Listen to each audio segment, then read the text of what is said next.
நண்பர்களே, நம்ம குப்தர் காலத்தில் சுரங்கமும் உலகவியலும் அந்த டாபிக் எல்லாம் பார்க்க போகிறோம். குப்தர் காலம் வந்து பொது ஆண்டுக்கு 300 முதல் பொது ஆண்டுக்கு 700 வரை. ஓகேங்களா? குப்தர் காலத்தில் வந்து மிகவும் செழித்த தொழில்கள்னால் சுரங்க தொழிலும் உலகவியலும் தான். ஓகேங்களா? சுரங்கங்கள் ஓகேங்களா, சுரங்கங்கள் இருந்ததாக யாருன்னா அமரசிம்மர், வராகமிரர், காளிதாஸ் ஆகியோர் வந்து அடிக்கடி அவங்களுடைய புத்தகத்தை சொல்லியிருப்பாங்க.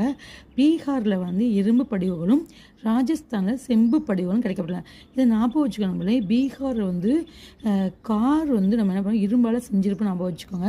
அதேமாதிரி ராஜாக்கள் எப்பவுமே கையில் செம்போடு திரிவாங்க தெரியுங்களா, அப்போ அதை ஞாபகம் வச்சுக்கோங்க.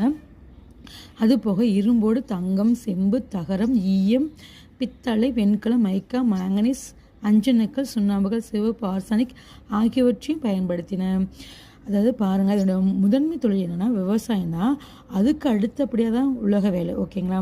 இது ஞாபகம் வச்சுக்கோங்க. அதுக்கப்புறம் இரும்பின் கண்டுபிடிப்பிற்கு பின்னர் கொள்முனை மேம்படுத்தப்பட்டது. ஆழமான உழவிற்கு உதவியதால் இக்காலகட்டத்தில் வேளாண்மை அதிகரித்தது. ஃபஸ்ட்டு வேளாண்மை தான்.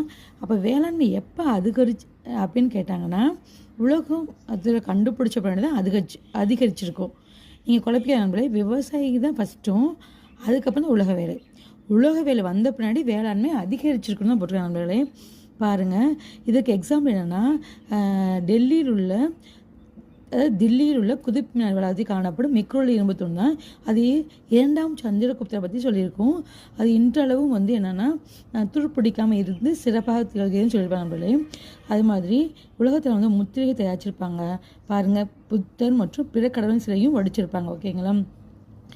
இவங்க இரும்பு, தங்கம், வெள்ளி, செம்பு, தகரம், ஈயம் ஆகியவற்றை உருக்கி பிரித்து எடுத்திருப்பாங்க இல்லையா, அதுக்கு இழப்பிற்கு சேதாரம் பண்ணுவாங்க. அந்த காலத்திலே வந்து அவங்க இப்போ நம்ம நகை வாங்கணும்னா சேதாரம் போடுவாங்க இல்லைங்களா, அதே மாதிரி அவங்க குப்தர் காலத்துலேயும் சேதாரம் ஒன்று இருந்துச்சு சொல்லியிருக்காங்க நண்பர்களே. லைக் பண்ணி சப்ஸ்கிரைப் பண்ணுங்கள், கமெண்ட் பண்ணுங்கள். அடுத்து என்ன டாபிக் போடலாம்.